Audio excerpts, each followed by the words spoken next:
Hey everyone, welcome to episode 171. What is catastrophizing? Meet our mom, Kelly Hutchison. She is a life coach. She is a child counselor. She is a teacher. She's a parent coach. And she's a mom to us. She will teach you to stop yelling at your kids. She will teach you to get your kids to listen. She will teach you how to never sleep with mommy guilt again. She will teach you how to be an imperfect mom, so you can help your kids be imperfect too. And have harmony in the home. So I like to teach you and myself lots of the bigger words, because when we can teach it to ourselves, then we are much more likely to explain it to our kids when they do it. So the more well-informed that we are, the more that we can teach them, because we have to actually be able to do the skill before we can teach it. Just like riding a bike. We can't teach someone how to ride a bike unless we know how to ride a bike first. Just like I can't teach my kids Spanish, and they're both in Spanish and struggling because I don't know Spanish. So I'm just sitting here like with twiddling my thumbs like, yeah, I wish I could help you with that. Not so much. I wish I would have taught it to them when they were younger, but like that ship has sailed. And so now they're just going to have to go on. They're getting a tutor online. They can go to different websites to help them. Babbel's another one. Duolingo's another one they're on. Their teacher, obviously, their book. So they're kind of having to teach themselves. And they have lots of friends that are helping them as well. So I'm kind of like fish out of water because I wish I could help them, but I am like very basic. So un poquito español. I know that. That means I speak very little Spanish. Or no habla español. They're way beyond the no habla español stage. They're not learning their numbers and colors and agua for water. They're way beyond that. So it's kind of like, not really sure how to help you there, girl and boy. So catastrophizing is, when we ask the Googles says, catastrophizing occurs when an individual assumes the worst will come true. And I think we all do this to some degree. And this kind of piggybacks on the all or nothing thinking that we have. And it goes on to say, it typically involves a belief that one is in a more dire situation than normal. Most of the time, the individual mistakenly exaggerates the problems he or she faces. Now, this is a great example of when I was watching Lily when she was 3 years old, play on the playground by herself, following her teacher around at 10 o'clock in the morning, going, up, up, up, mommy, mommy, mommy, and just crying, crying, crying. And literally, she's 2 years old. And I was like, oh my gosh, she doesn't have any friends. What's going on? And I just catastrophized. And I went down the rabbit hole.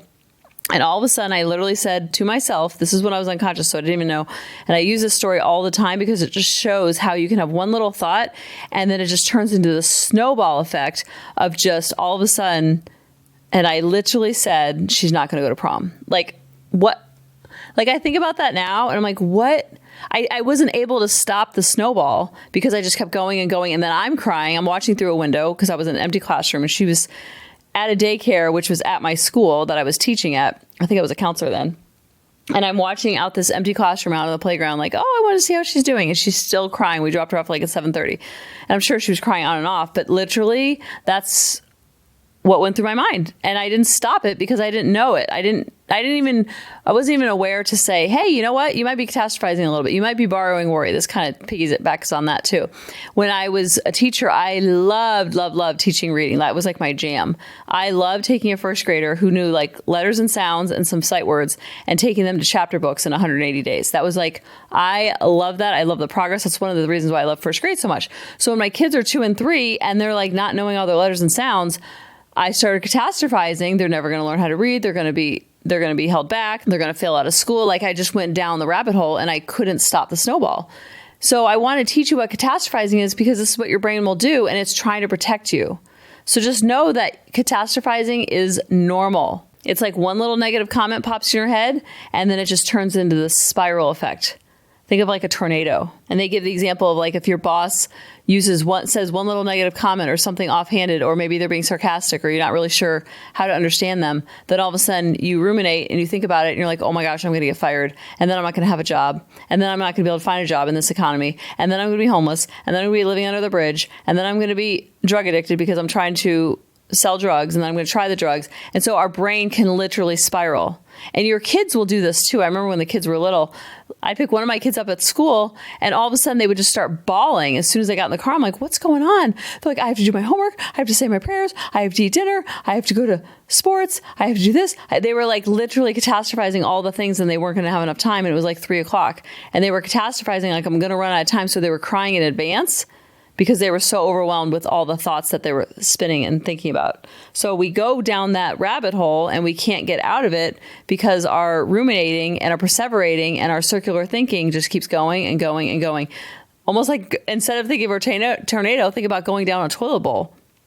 It's like I have one little thought that she's not adjusting well on the playground, and all of a sudden, fast forward to she's not going to prom. And who says you have to go to prom? I was coming from an extroverted self where I wanted my child to be extroverted, and just because she wasn't, then I thought that something had gone wrong or I was doing something wrong as a parent. Ironically, guess where Lily's going in a couple weeks?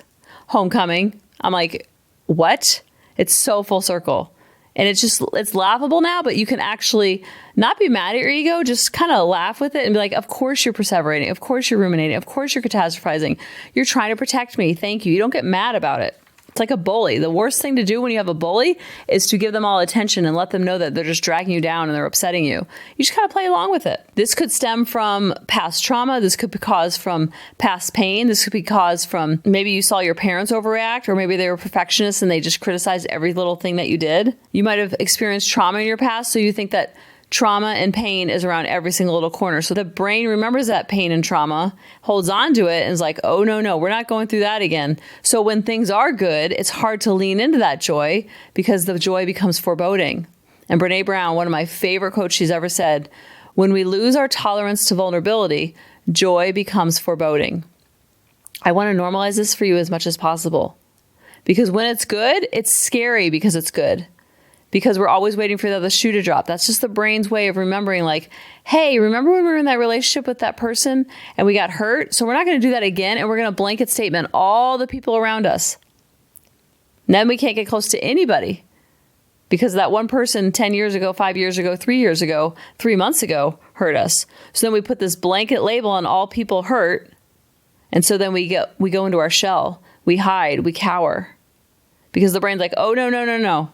I know that person's name was Jimmy, but now we can't trust anybody. Now we have to hide underneath the bed. Not literally, but figuratively. And so it's curious why we do this. And so I've talked a little bit about, like, it's trying to protect us. It's trying to keep us safe. It wants us to go back in the cave. It wants us to hide under the bed. It wants us to not feel vulnerable. It doesn't want us to feel joy because once we feel too much joy, then it gets scared. And it's like, oh, we're going to sabotage this. This is no bueno. Oh, look at me speaking Spanish. And I love the way they explain it. They said individuals would rather be in charge of a bad situation happening than have it catch them off guard.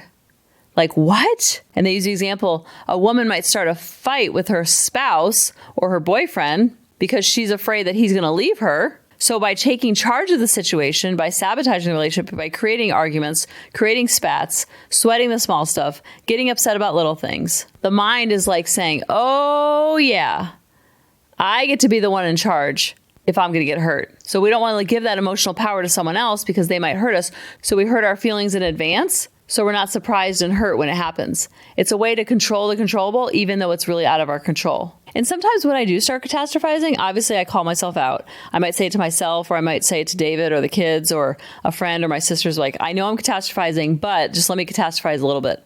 Let me borrow worry. Because then it doesn't have so much power because you kind of bring it out into the light. And shame and sadness and scarcity and fear love to live in the dark. And usually if worst case scenario happens, sometimes I like to play out worst case scenario.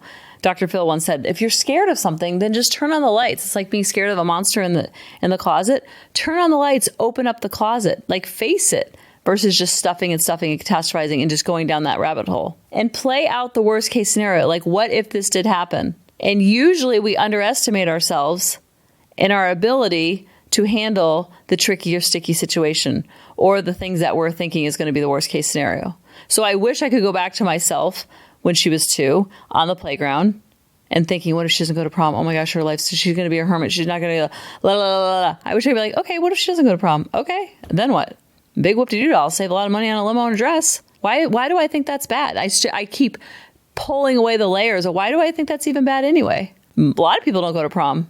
No biggie. But I was unconscious, so I just kept going. And then all of a sudden I'm crying because of one little thought, one little vision. And then we have those thoughts and we have that thinking. Then our brain goes to look for evidence of it.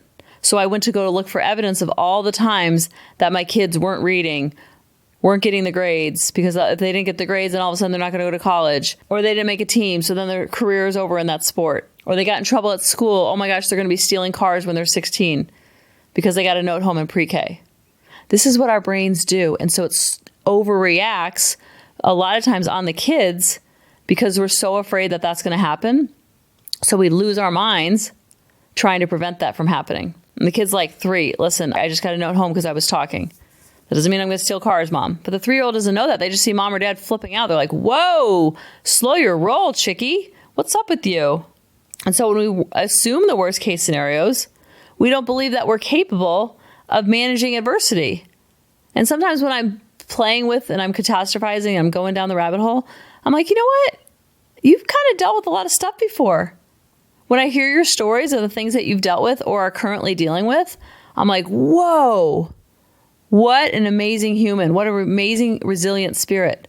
But we don't give ourselves credit for that. So then when we do start catastrophizing, we don't give ourselves credit in the scenario that we're making up in our mind that we can probably handle it. We've handled much worse, much harder, much scarier. So when you catch yourself doing it, or your loved ones, then you can be like, oh yeah, you're catastrophizing. I've totally done that. It's completely normal, especially when our kids do it. They like learning big words. Depending on their age and stage, they like learning terms like this. Because then when they are doing it, they will literally say, I'm borrowing worry, I'm catastrophizing.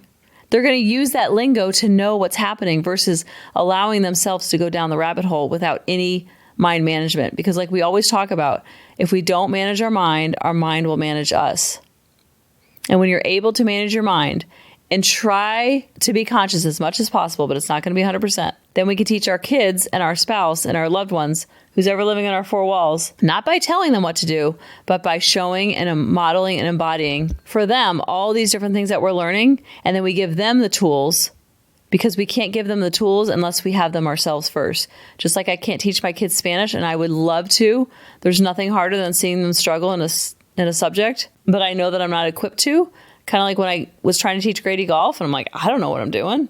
How am I going to teach you golf? So then I got lessons. I still can't really teach them, but I can hang with them and play with them. I can't really teach them. It's not to that level, because you learn something and then you can apply it, and then to teach it brings it to the next level. So when you're applying this in your life, then you can give that gift to your kids so they have more tools to the toolbox.